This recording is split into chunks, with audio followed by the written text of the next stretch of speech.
বসে এগুলো কি খাচ্ছি? কি করবি বল, সবই আমাদের কপালের দোষ। যখন বলল জাদুর ফুলদানি পেয়েছে, তখন যদি বিশ্বাস করতাম তাহলে তো আজ আমরাও রাজরানী হতাম রে। দিদি, ফুলদানিটা যদি কোনো রকম ভাবে পেতাম। ঠিকই বলেছিস, ওই ফুলদানির জন্যই তো এত কিছু, ফুলদানিটা পেতেই হবে। কিন্তু কি করে দিদি, আমরা তো সেই কুঁড়ে ঘরে পড়ে আছি, আর আনন্দিত রাজরানী হয়ে রাজবাড়িতে সংসার করছে। ফুলদানি তো ওর কাছেই আছে। দিদি দিদি, সর্বনাশ হয়ে গেছে দিদি, সর্বনাশ হয়ে গেছে। কেন, কি হলো রে? দিদি, মন্ত্রী মশাই যে এদিকে আসছেন, মনে হয় আনন্দে আমাদের কথা সব বলে দিয়েছে। আমরা কেমন অত্যাচার করতাম ওকে সব বলে দিয়েছে, এই জন্য আমাদেরকে ধরে নিয়ে যেতে আসছে দিদি। সে কি রে, কি বললি এটা? এখন আমরা কোথায় পালাবো? আর রক্ষা নেই দিদি, আমি জানতাম আনন্দী এই কাজই করবে, আমাদেরকে ধরে নিয়ে গিয়ে এবারে কারাগারে বন্দি করে রাখবে।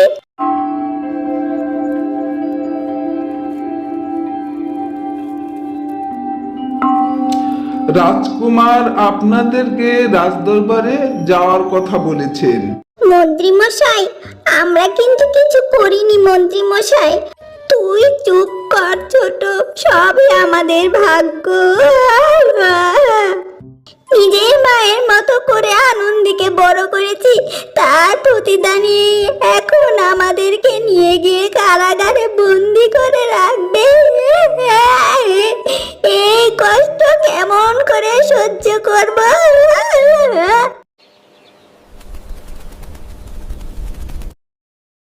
আনন্দী, তুই আমাদেরকে শাস্তি দেওয়ার জন্য এখানে নিয়ে এসেছিস কেন? আমরা না হলে তোর সাথে একটু অন্যায় করেছি, তাই বলে তুই রাজরানী হয়ে আমাদেরকে শাস্তি দিতে এখানে ধরে আনবি? আমাদেরকে ক্ষমা করে দে বোন, আমরা যা করেছি তোর সাথে অন্যায় করেছি।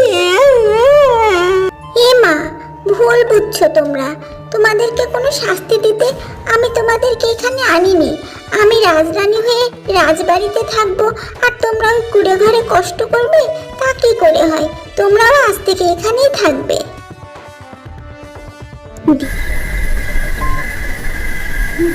দিদি, রাজবাড়িতে তো খুব সুখে আছি, কিন্তু কি জানো, এই সুখ কিন্তু আমার ভালো লাগছে না। ঠিকই বলেছিস, ওই আনন্দের কাছ থেকে যদি জাদুর ফুলদানিটা পেতাম তাহলে কি যে ভালো হতো। দিদি, ওই জাদুর ফুলদানিটা আমাদের যেভাবেই হোক নিতেই হবে। দাঁড়া, ফুলদানিটা নেওয়ার ব্যবস্থা করছি।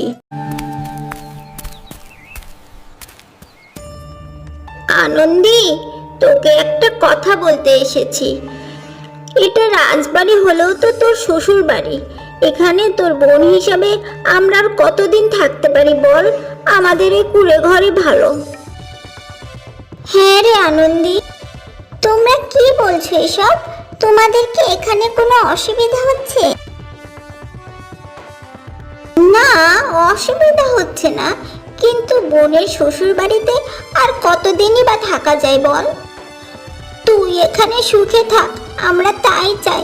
আমরা আমাদের কুঁড়ে ঘরে ফিরে যেতে চাই, খেয়ে থাকি না খেয়ে থাকি ওখানেই ভালো। ঠিক আছে দিদি, তোমরা যখন যেতে চাচ্ছ যাও। তার আগে একটা কথা বলি, আমার কাছে যে ফুলদানি আছে তা তো আমার আর কোনো কাজেই লাগে না, এখানে তো আমি যা চাই তাই পাই।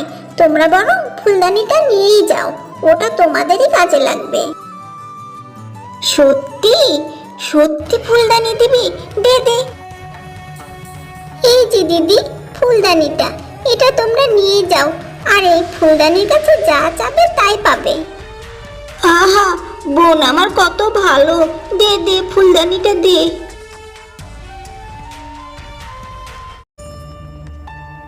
তুই কি সত্যি সত্যি জাদুর ফুলদানি দিয়েছিস নাকি নকল? একটু পরীক্ষা করে দেখি।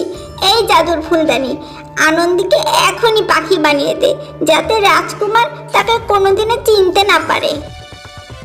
দিদি, তুমি এসব কি বলছো? ফুলদানি, এক্ষুনি পাখি বানা।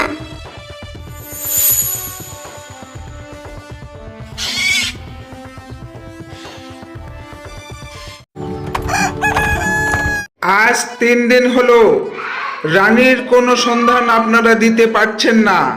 তাহলে কি রানী হাওয়া হয়ে গেল না পাখি হয়ে উড়ে গেল? আপনারা যেভাবে হোক রানীকে খুঁজে বের করুন, তা না হলে আপনাদের গর্দান নেব।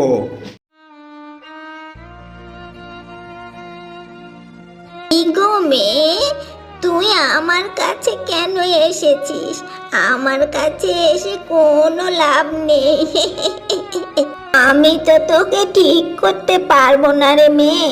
তুই রাজকুমারের কাছে যা, রাজকুমার ঠিক তোকে উদ্ধার করবে। যা মেয়ে, যা, চলে যা রাজকুমারের কাছে।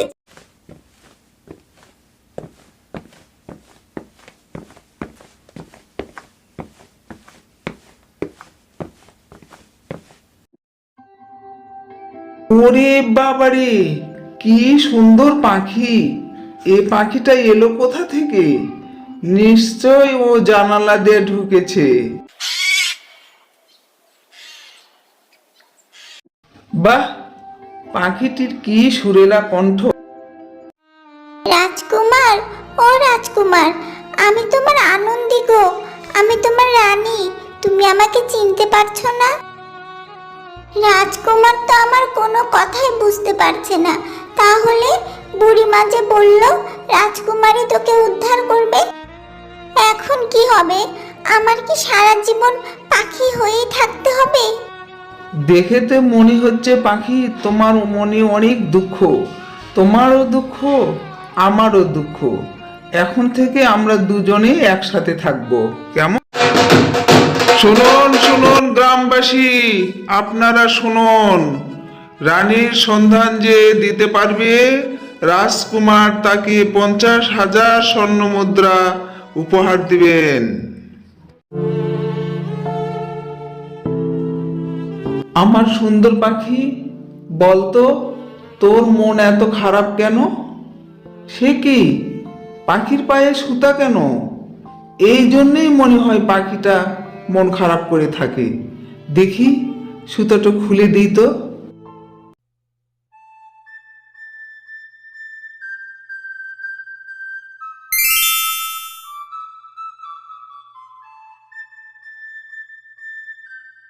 এ কি আনন্দী, তুমি তুমি পাখি হয়ে আমার কাছে ছিলে? কিভাবে তোমার এমন অবস্থা হলো বলো তো? হ্যাঁ রাজকুমার, আমি আনন্দী, আমি পাখি হয়েছিলাম। এক বুড়িমা খুশি হয়ে আমাকে একটা জাদুর ফুলদানি দিয়েছিল, যেই জাদুর ফুলদানির জন্য তোমার সাথে আমার দেখা হয়েছে। আমার 2 বড় বোন আমাকে সবসময় অত্যাচার করত, আমাকে দেখতে পারতো না, কিন্তু আমি এসব কিছু মনে রাখিনি। আমি জাদুর ফুলদানিটা তাদেরকে দিয়েছি, আর তারা জাদু করে আমাকে পাখি বানিয়ে দিয়েছে। আমার পায়ে যে সুতোটি বাঁধা ছিল, সেই সুতো খুলে দিলেই আমি আবার মানুষ হব। আর তুমি সেই সুতো খুলে দিয়েছো, এজন্য আমি আবার মানুষ হয়েছি। আমি জাদু থেকে মুক্ত হয়েছি। কি কি বললে আনন্দী, তুমি কি বললে? তোমার ওই 2 বোন তোমার এ হাল করেছে? প্রহরী, প্রহরী, এখনই ওই 2 ডাইনিকে বন্দি করো।